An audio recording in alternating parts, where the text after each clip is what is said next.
Deuteronômio, capítulo 33, do verso 26 até o verso 29. A palavra de Deus diz: não há outro, ó amado, semelhante a Deus, que cavalga sobre os céus para a tua ajuda e com a sua alteza sobre as nuvens. O Deus eterno é a tua habitação, e por baixo de ti estende os braços eternos. Ele expulsou o inimigo de diante de ti e disse: destrói-o. Israel, pois, habitará seguro, a fonte de Jacó habitará a sós numa terra de cereal e de vinho, e os seus céus destilarão orvalho. Feliz és tu, ó Israel! Quem é como tu, povo salvo pelo Senhor, escudo que te socorre, espada que te dá alteza. Assim os teus inimigos te serão sujeitos, e tu pisarás os seus altos. Amém. Pai, obrigado pela palavra que o Senhor deixou para nós, e como diz a tua própria palavra, toda a Escritura é inspirada, é útil para o ensino, para o nosso aprendizado, para o nosso aperfeiçoamento, Pai.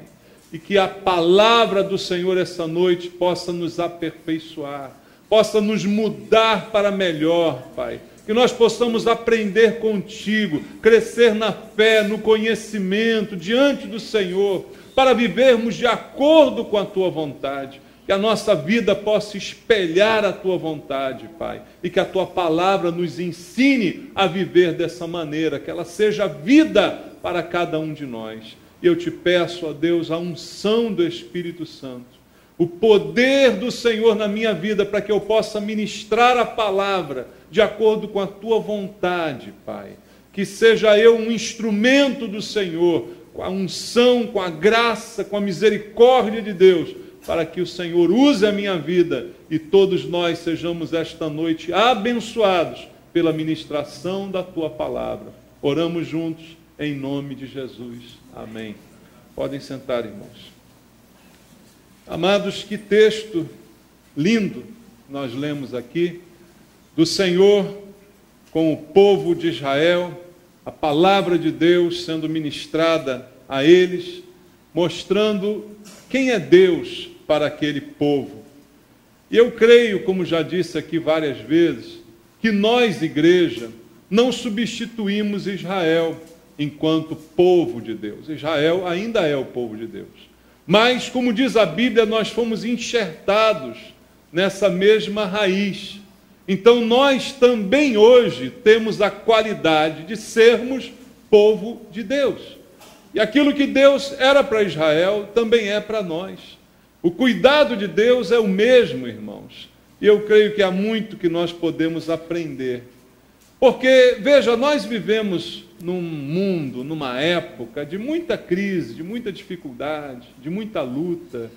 Se eu perguntar aqui quem está passando por uma luta, muitos irmãos vão falar. E se não estão agora, passaram recentemente. E se não passaram, talvez venham a passar. Porque assim, no mundo, Jesus mesmo disse, no mundo passais por aflições. Então é um mundo de dificuldades, de incertezas. Muitas pessoas têm medo, vivem aprisionadas pelo medo, têm medo do que vai acontecer no futuro, têm medo de como é que vai ser a sua vida. Isso é uma realidade no mundo que a gente vive. Mas nós, irmãos, como eu disse aqui, somos povo de Deus. E o que isso significa? O que muda a nossa vida diante desta verdade, ser povo de Deus? Isso faz diferença, mesmo vivendo no mundo igual a todo mundo, mesmo enfrentando as lutas como todo mundo enfrenta.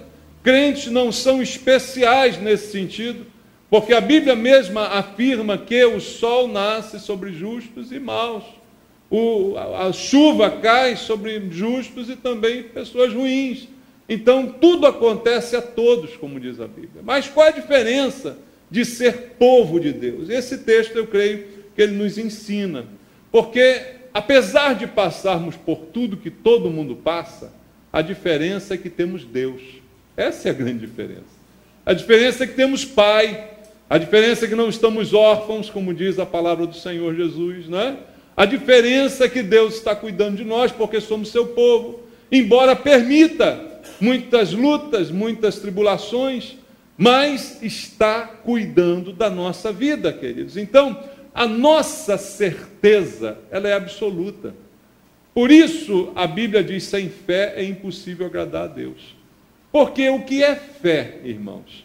É a certeza do que se espera, é a convicção do que não se vê, é a certeza de que Deus cuida de mim, mesmo diante das piores lutas que eu possa enfrentar. É a certeza de que eu não estou sozinho.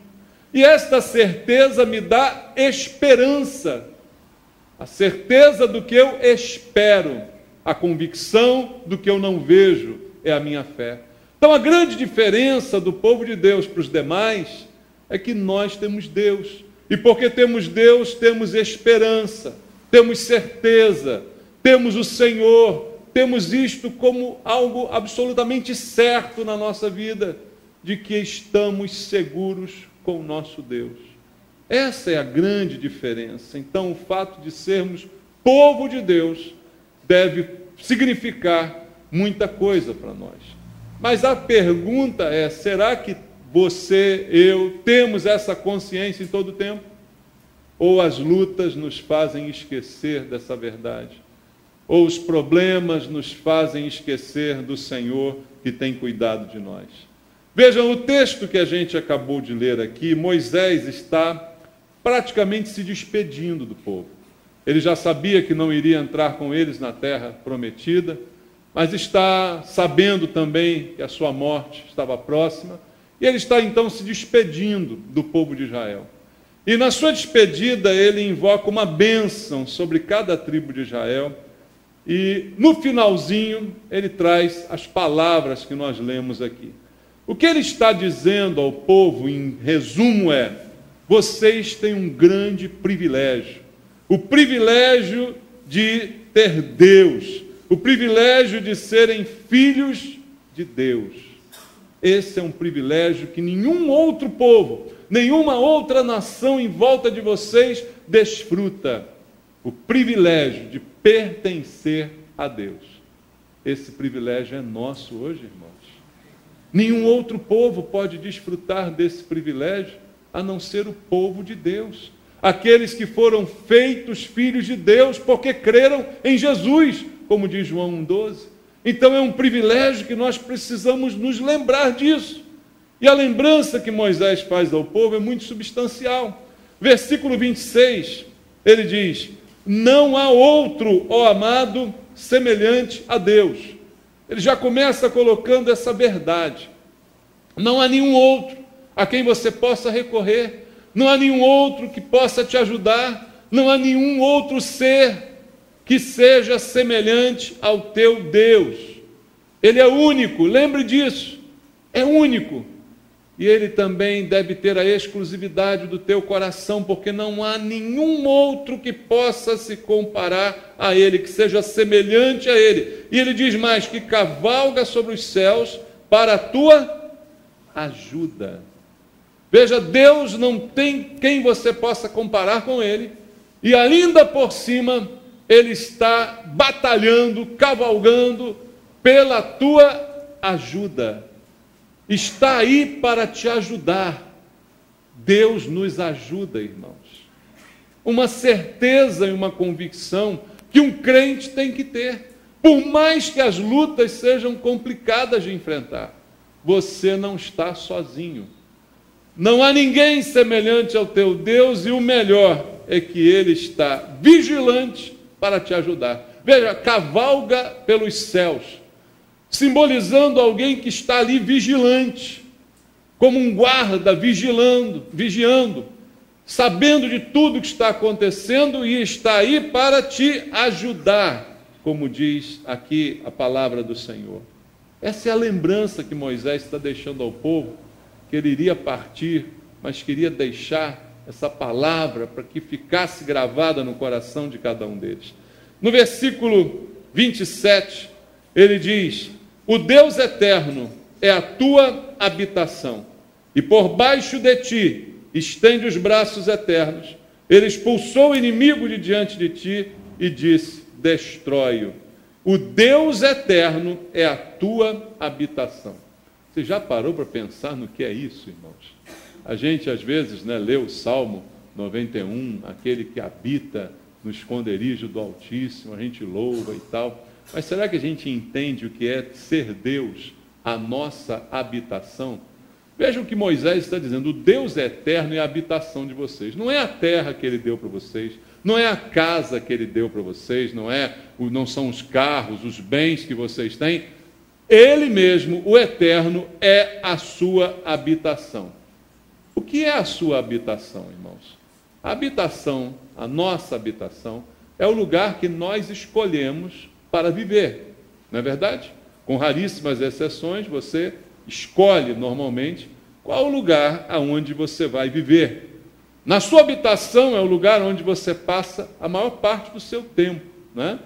Com raras exceções também, hoje o trabalho está competindo um pouco, não é, com a casa, mas eu creio que ainda passamos mais tempo na casa do que no trabalho, porque o trabalho são 8 horas e o dia tem 24 horas.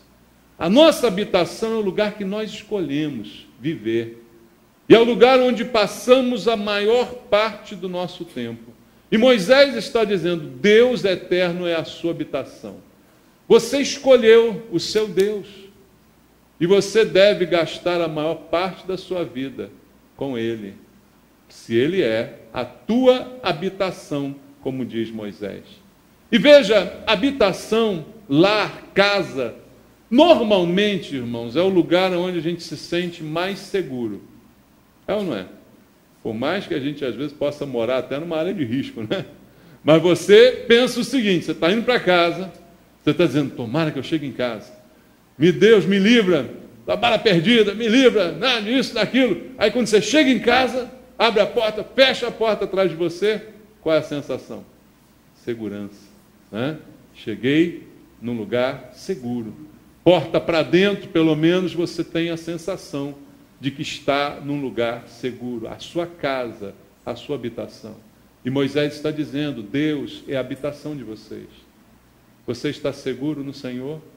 Você sente a segurança em Deus, como aquele que chega na sua casa e tem essa mesma sensação?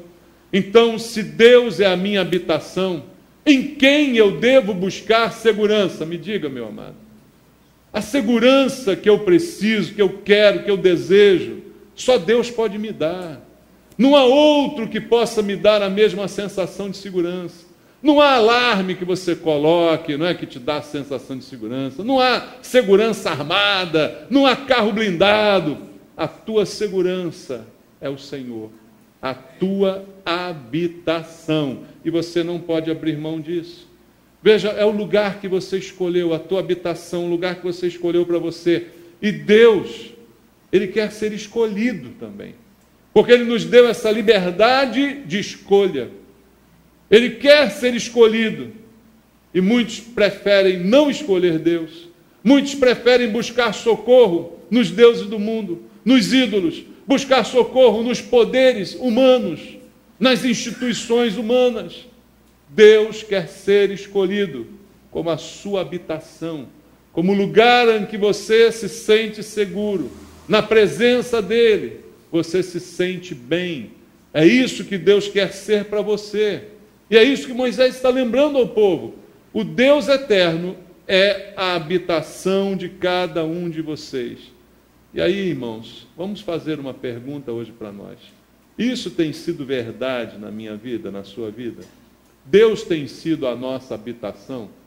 Ou a gente tem vagado por aí, por tudo que é lugar, e não pousa na presença de Deus? Ou a nossa alma está aí desgarrada, andando para lá e para cá, buscando aqui e ali, ao invés de descansar na presença do Senhor? Será que na sua casa está faltando paz? Em muitas casas falta paz. Às vezes tem coisas, tem até muitas coisas, mas falta paz, falta sossego, falta harmonia. Deus é a minha habitação. Se Deus for a minha habitação, A paz que há em Deus se estenderá àqueles que estão à minha volta, irmãos. Se eu encontro nele paz e segurança, essa paz se estende para aqueles que estão perto de mim. Mas a pergunta é, apesar de Deus dizer isso, que ele é a minha habitação, ele de fato tem sido, e essa pergunta eu deixo para nós respondermos, cada um de nós. Será que Deus tem sido a tua paz? Ou será que a tua casa está conturbada, falta paz, falta alegria, faltam coisas tão essenciais, não é? Faz de Deus a tua morada e de repente essa situação muda. Faz de Deus a tua casa e a tua casa muda. A casa da gente não é simplesmente o lugar físico aonde habitamos, mas a Bíblia está dizendo que para nós, povo de Deus, a nossa casa é a presença de Deus, é o Senhor na nossa vida, e é isso que vai fazer toda a diferença. Veja, o mesmo versículo 27 diz: e por baixo de ti estende os braços eternos. Ele expulsou o inimigo diante de ti e diz: destrói-o. Estende por baixo de você os braços eternos. Qual a figura que você pensa quando escuta essa frase? Deus estende por baixo de você os dois braços eternos. O Deus eterno estende os braços eternos. Aonde você está então? No colo, né? Está seguro nos braços de Deus. Então o Senhor guarda você.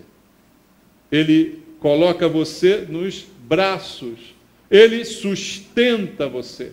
Ele segura todo o seu peso. Ele ampara você. Deus é o nosso amparo. Deus tem segurado cada um de nós nos seus braços e tem cuidado de nós. Quando nós vemos uma criança nos braços de alguém, nós pensamos a princípio que aquela criança está bem cuidada, não é? Ela está ali guardada nos braços. Assim é o povo de Deus para com Deus. Deus guarda o seu povo. Deus ampara o seu povo, porque estende por baixo deles os braços eternos e amorosamente tem cuidado de nós. Mesmo quando você não se aguenta em pé, quem é que está te carregando? São os braços do Deus eterno. Isso ele não diz para os outros povos, isso ele diz para Israel. Isso ele diz para a igreja. A igreja está nos braços do Senhor. O Senhor está cuidando da igreja. Você crê nisso, meu irmão? Você é a igreja do Senhor. Deus está cuidando da sua vida. Então você precisa crer nessa palavra. E Ele quer nos aliviar com esse cuidado. Por quê? Aonde a criança se sente mais segura? Em outro lugar que não seja os braços do pai? A criança não se sente segura? Quando você a toma nos braços, ela acha até que é gente, né? Ela chega a ficar orgulhosa, né? Estou nos braços do pai, né? Eu estou guardado, eu estou protegido. Ela fica olhando, né? Tudo em volta, mas ela se sente guardada. Será que você se sente guardado por Deus? Porque é isso que Deus está dizendo para o seu povo, que o povo de Deus é assim, guardado por Ele. E se eu sou guardado por Deus, de que eu tenho que ter medo? Me diga, meu irmão. Se eu sou guardado por Deus, de que eu terei medo? Não tem lógica isso. Se Deus está me amparando, me protegendo, me tomando nos seus braços, o que eu preciso fazer? Ficar agitado, ansioso, com medo? Alguém vai me derrubar daqui dos braços de Deus. Deus é tão fraco, né, que é capaz de deixar você cair, né? Não, né, o diabo vai te tirar dos braços de Deus, né? Você lembra o que Paulo disse? Nada, nenhuma criatura pode nos separar do amor de Deus que está em Cristo. Ele diz, não há principado, potestade, Satanás, diabo, não há nada que possa me separar do amor de Deus. Por quê? Porque ele sabia que ele estava nos braços. Deus está com os braços por baixo dele. Está com os braços por baixo de mim. está com os braços por baixo de você. Quem é que vai te derrubar desse lugar? Alguém vai derrubar você desse lugar? A única pessoa que pode te derrubar desse lugar é você mesmo. Só você. Né? Pode dar aquela que as crianças fazem, as crianças não fazem assim, né? Você segura no braço, elas dão umas empinadas para trás, assim, que você não cuidar, elas pulam, né? Eu acho que às vezes nós somos um pouquinho assim, damos umas empinadas de vez em quando, né, irmãos? Crianças complicadas somos nós. Mas ninguém pode te tirar. E mesmo assim o Senhor não nos deixa cair. Ele nos segura, Ele nos ampara, Ele nos protege. Então não há lugar para medo, não há lugar para ansiedade, não há lugar para preocupações, porque Deus está cuidando de mim. Veja o que diz o Salmo número 131, versículo número 2. Olha qual deve ser a nossa atitude diante dessa verdade. Salmo 131, verso 2. Diz assim: pelo contrário, fiz calar e sossegar a minha alma, como a criança desmamada se aquieta nos braços de sua mãe. Como essa criança é a minha alma para comigo. Eu fiz calar e sossegar a minha alma. Como essa criança quieta nos braços da mãe. Assim tem que ser a nossa alma conosco. Por quê? Porque estamos nos braços de alguém melhor do que qualquer mãe. Aliás, é um problema isso. Tem gente que acha que não existe nada melhor que mãe. Existe Deus. Ninguém diz um amém, né? Acho que vocês são meio hereges, sabe? Vocês acham mãe mais importante que Deus. Tem gente que acha que pensa isso. Irmãos, não há ninguém mais importante do que Deus. Melhor do que qualquer mãe.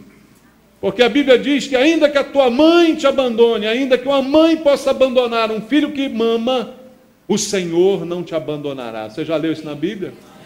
Deus é melhor do que mãe. Deus é melhor do que qualquer coisa. A Bíblia diz: Deus é o teu marido. Deus é melhor que marido, sabia disso? Deus é melhor que filho.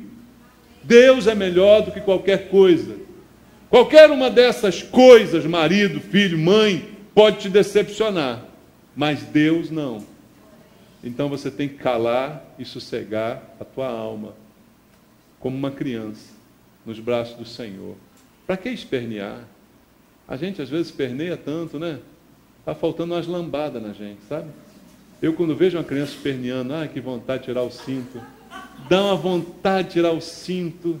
Só não tiro, porque eu acho que vão me prender, né? Se eu tirar, batendo, ainda mais no filho dos outros. Mas eu vejo uma criança esperneando daquela, aí eu chego a me coçar, meu Deus. Não é uma coisa de louco. A gente assim também, eu acho que tem muito crente esperneando, fazendo manha. Olha, irmão, e a Bíblia diz que Deus disciplina quem Ele ama. Cuidado que o chicote de Deus também estala, tá? Tome cuidado com isso. Mas aproveite o colo, querido. Aproveite o colo, não esperneie, não empine, não queira sair desse colo. Faça calar e sossegar a tua alma. Fecha a boquinha, fecha, querido. Às vezes você fala tanta bobagem, né? Reclama de Deus, reclama da vida, reclama da sorte, reclama de tudo. Faz um favor para Deus, para mim, para você. Fecha a boquinha, fica caladinho. Fiz calar e sossegar a minha alma. Estou nos braços do Eterno. O Deus eterno estende os braços eternos por baixo de mim, e Ele me guarda, Ele me livra. Como diz a palavra do Senhor, eu não preciso ter medo de nada, querido, de nada, de coisa alguma. E o verso 27 ainda diz assim: e Ele expulsou o inimigo de diante de ti e disse: destrói-o. Ele deixa você destruir o inimigo, Ele expulsa de diante de você. O que quer dizer isso? Que Deus nos dá vitória. Vitória que todo mundo quer, que todo mundo sonha, que todo mundo almeja. A fonte da vitória é Deus. Não é a minha força, não é a minha capacidade, não são os meus exércitos numerosos. A Bíblia diz a Israel e diz para mim e para você: é Deus quem expulsa da tua frente os inimigos e te diz: agora vai e destrói-os. Ele expulsa e Ele diz para você destruir.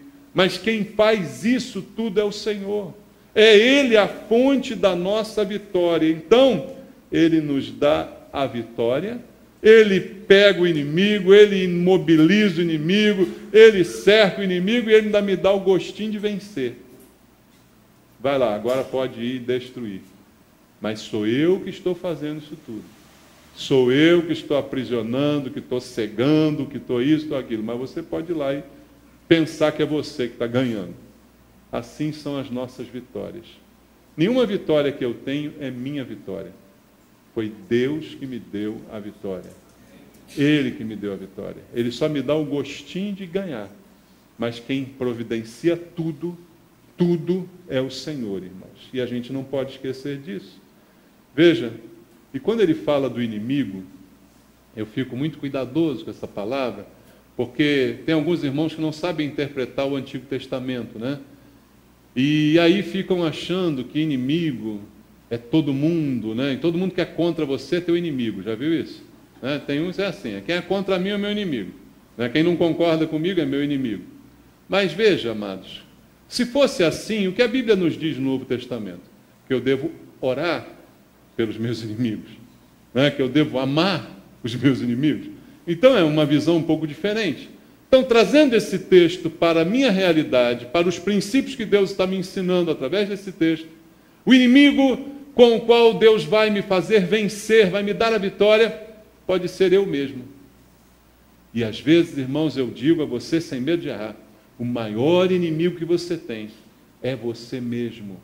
Não é alguém que está à tua volta, não é alguém que está conspirando contra você, é você mesmo, é o teu gênio, é a tua vaidade, são as tuas atitudes. Estas te tornam o maior inimigo da tua vida.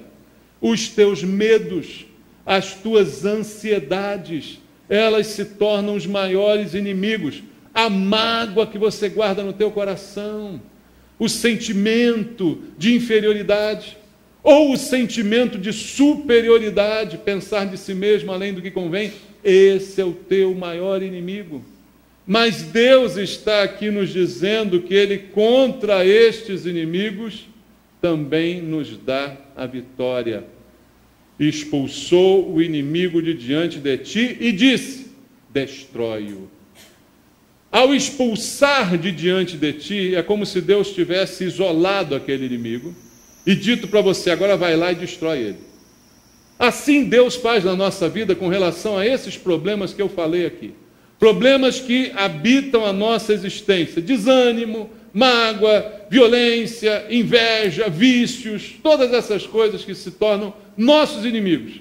Deus isola, mostra para nós, mas Ele requer a nossa participação.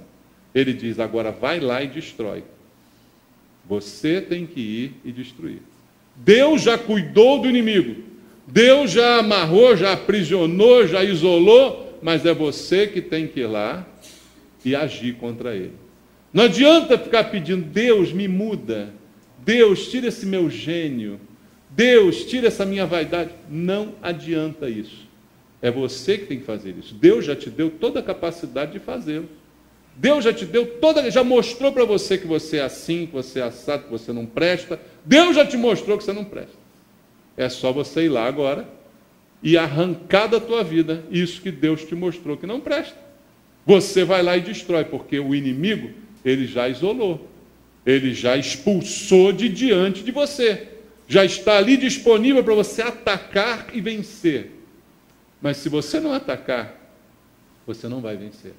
Nenhum desses problemas emocionais que eu citei aqui serão vencidos se não forem atacados, mas todas as condições Deus já te deu.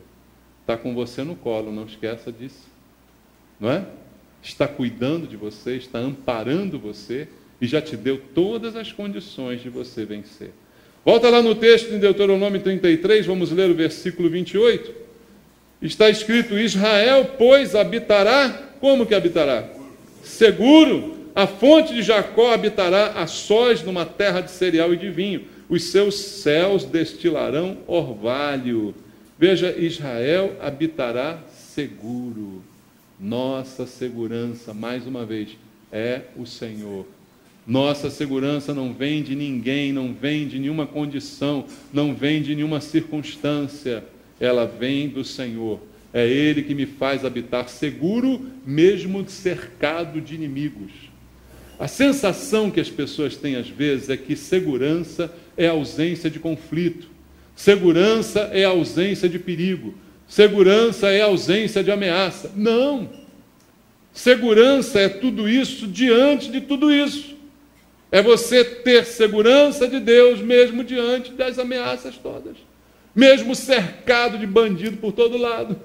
Entende? Porque senão, para te dar segurança, Deus tinha que levar para a lua você, né? Quer viver na lua? Tem gente que já está lá, né? Anda vivendo no mundo da lua. Talvez até agora, estou pregando, a cabeça está lá no mundo da lua. Mas é uma realidade. Deus não vai levar você para a lua, mas Ele vai te dar segurança aonde você está. Na tua rua, que é perigosa, na tua comunidade, que é perigosa, no caminho para o teu trabalho, que é perigoso. Todo lugar aqui é perigoso. Nós estamos no Rio de Janeiro. Sabia disso? Sabia que nós estamos no Rio de Janeiro? Não existe um lugar no Rio de Janeiro seguro. Todos os lugares aqui são perigosos. Mas Deus é a nossa segurança. Deus é a segurança da nossa vida. Deus é a nossa segurança não somente no aspecto físico, mas em todos os aspectos. Deus é a minha segurança emocional. Irmãos, muitos de nós não tem segurança emocional. Por emoção, aprisionado fica por causa do medo, por falta de amor, por sentimento de não ter amor, de não saber amar, de não ser amado. Falta segurança nessa área. E Deus também é segurança para nós. Eu queria ler contigo rapidinho um texto em 1 João 4,19, lá no final da sua Bíblia. É uma frase simples que o apóstolo João diz, mas que fala muito sobre isso. 1 João 4,19. Ele diz assim: nós amamos, porque Ele nos amou primeiro. Uma frase simples. Veja, nós amamos. Nós temos a capacidade de amar. Por quê? Porque Ele nos amou primeiro. O amor de Deus por nós ajusta a nossa vida emocional. Por quê? Há pessoas que têm dificuldade de amar porque foram traídas, porque nunca tiveram amor quando foram pequenininhas, não foram acostumadas com amor, não cresceram no ambiente de amor, têm traumas da infância, uma série de coisas. Então hoje não conseguem amar. Elas dizem, eu não consigo amar porque eu nunca fui amado e tal, e coisa, então se justifica e tal. João, numa frase, disse simplesmente, nós amamos. Nós temos a capacidade de amar, porque Ele nos amou primeiro. Se nunca ninguém te amou, Deus te amou.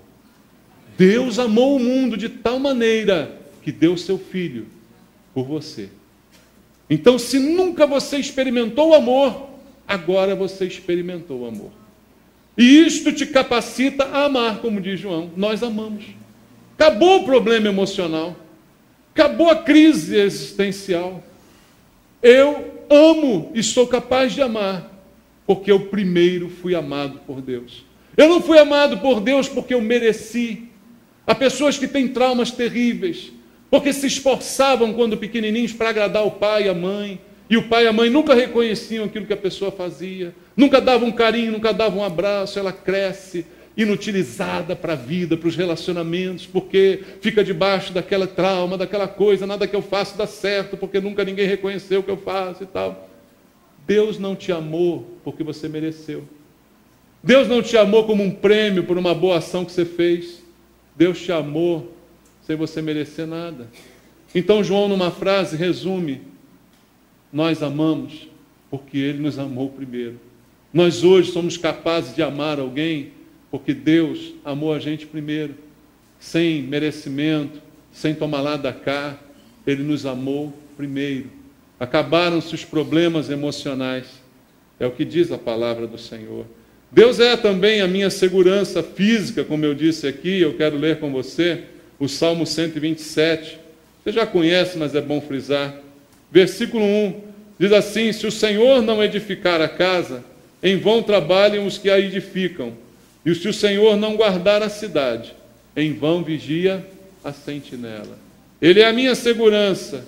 E eu preciso entender isso, que por mais que eu me cerque de cuidados, se o Senhor não guardar, não há como realmente estar guardado. Leia comigo também o Salmo 91, versículo 7. Um pouquinho atrás, Salmo 91, verso número 7. Está escrito: caiam 1000 ao teu lado e 10.000 à tua direita, tu não serás atingido. Por quê, irmão? O que quer dizer isso? Quer dizer que crente não sofre acidente, não bala perdida, não chega, né? Alguém pode pensar isso, né? Ó, caiu todo mundo, para a direita, para a esquerda, eu não. Então crente não morre de bala perdida, não. Eu não sou atingido por nenhum mal. Por quê? Tudo que acontece comigo é Deus quem está comandando. É Deus que está comandando. Até bala perdida, se me acertar, foi Deus que guiou ela até o meu coração, porque Ele queria me levar para Ele. Tem gente que não consegue entender isso de jeito nenhum, né? Que acha que qualquer coisa ruim não pode acontecer, não pode vir de Deus. Primeiro, o que é ruim? Morrer é ruim? A Bíblia diz que não, né? A Bíblia diz, o apóstolo Paulo falou, e para mim o viver é Cristo e o morrer é lucro. O Salmo 116 diz: a morte dos seus santos é preciosa para o Senhor.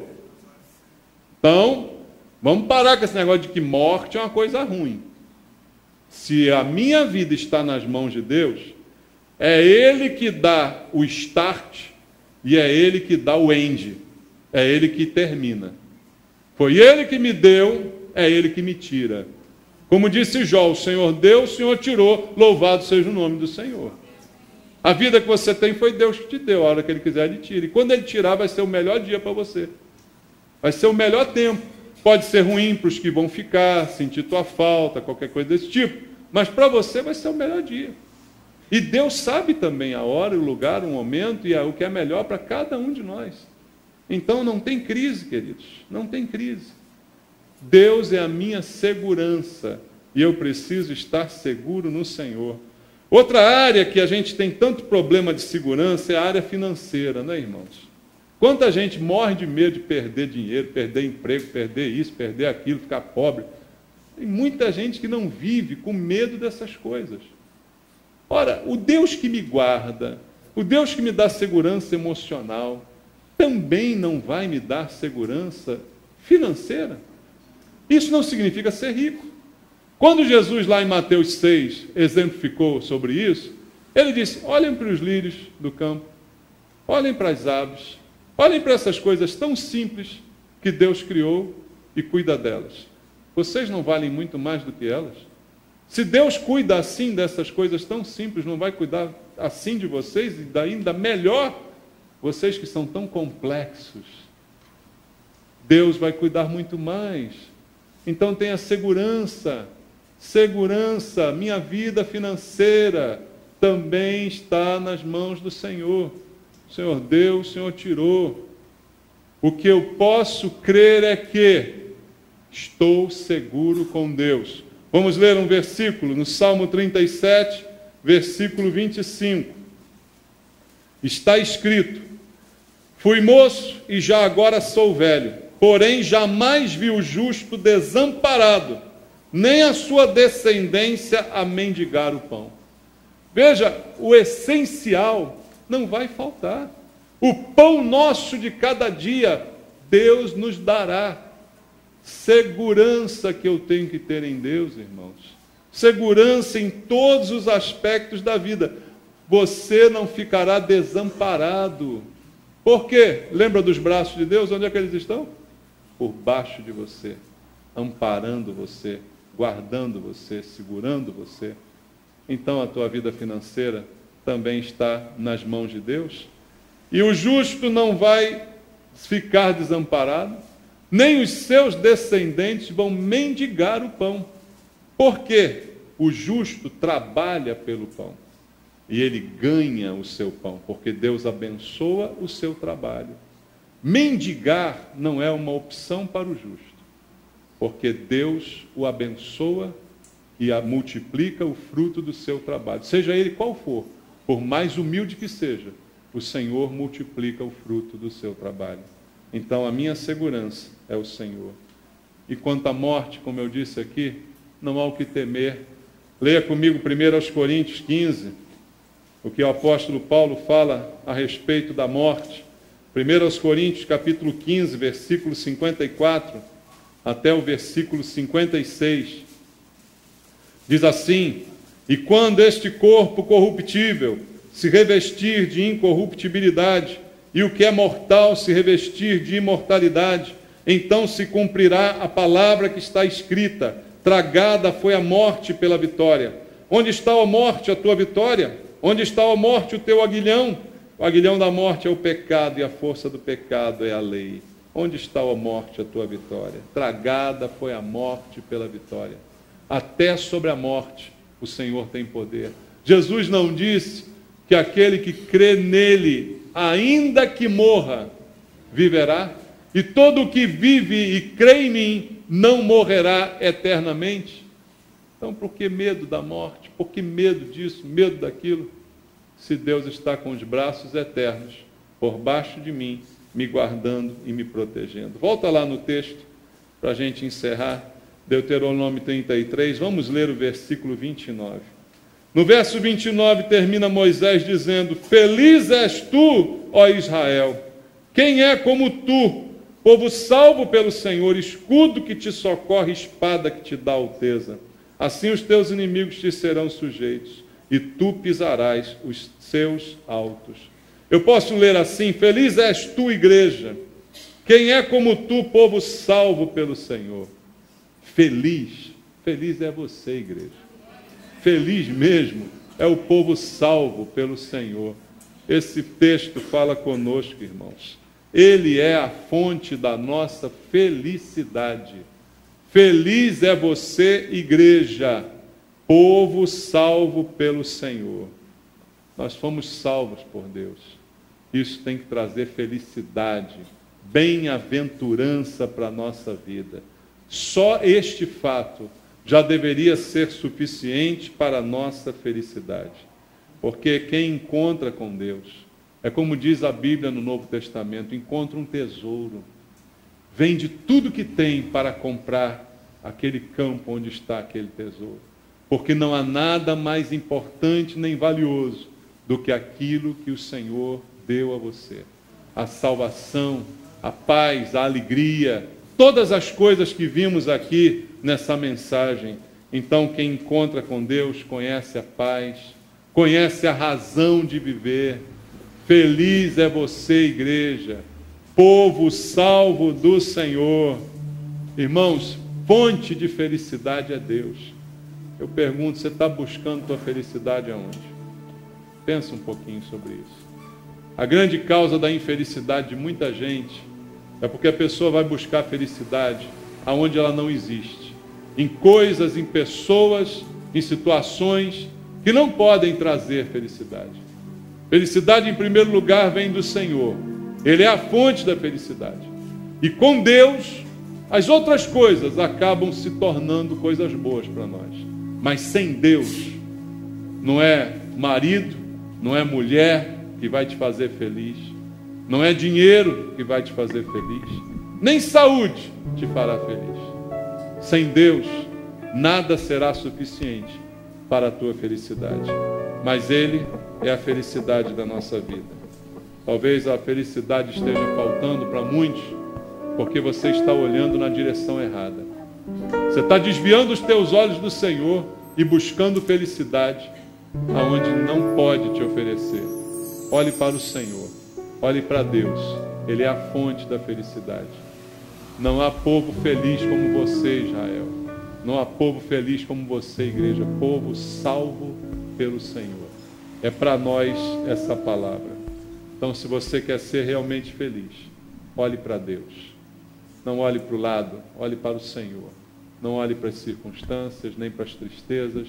Olhe para Deus e o cuidado dEle. E saiba, você é povo de Deus. Amém? Deus abençoe você com a palavra. Vamos louvar ao Senhor.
orar.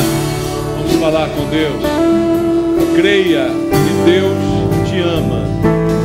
É o teu Deus, é aquele que cuida de você, é aquele que te protege, é aquele que guarda a tua vida, que ampara você em todas as situações. Ele ama você. E porque Ele te amou sem nenhum merecimento, você hoje é capaz de amar alguém.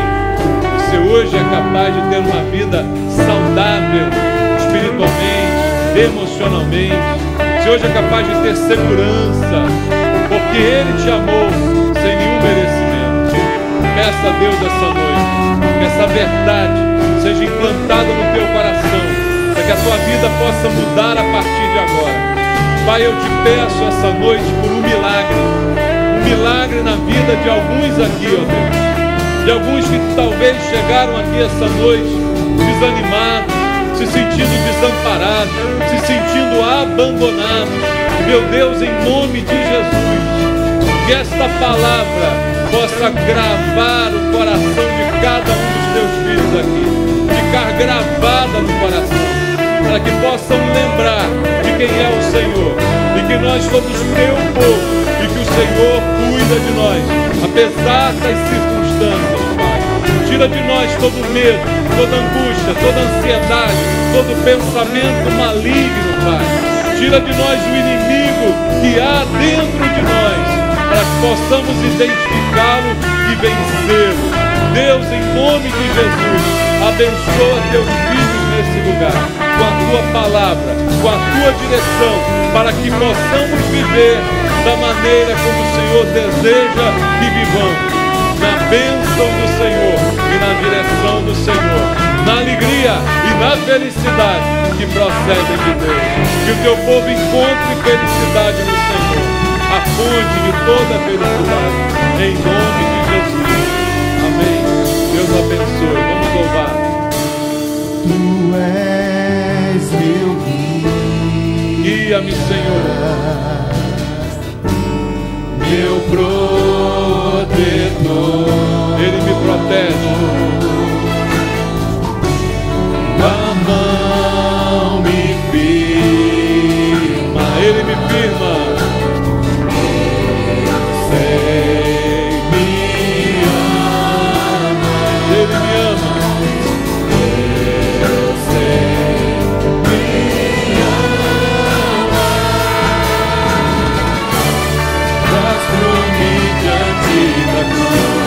Vejo o sangue de Jesus, nunca houve amor assim.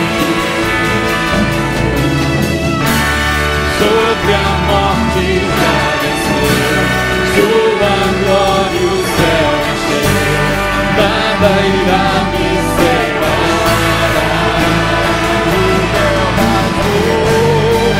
O caminho abriu.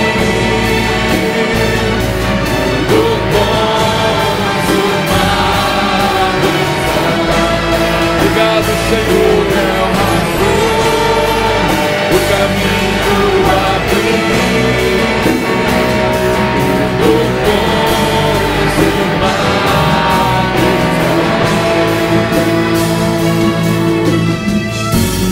limpando tudo, se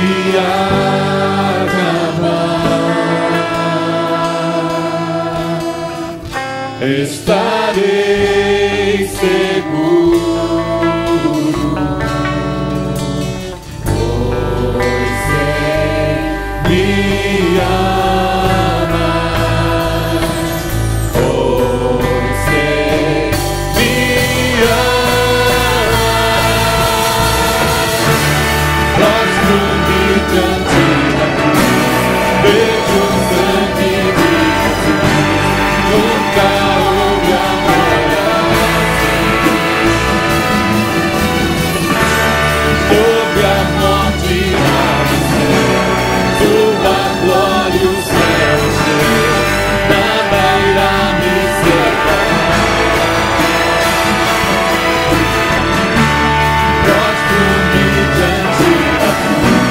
vejo o sangue de Jesus, nunca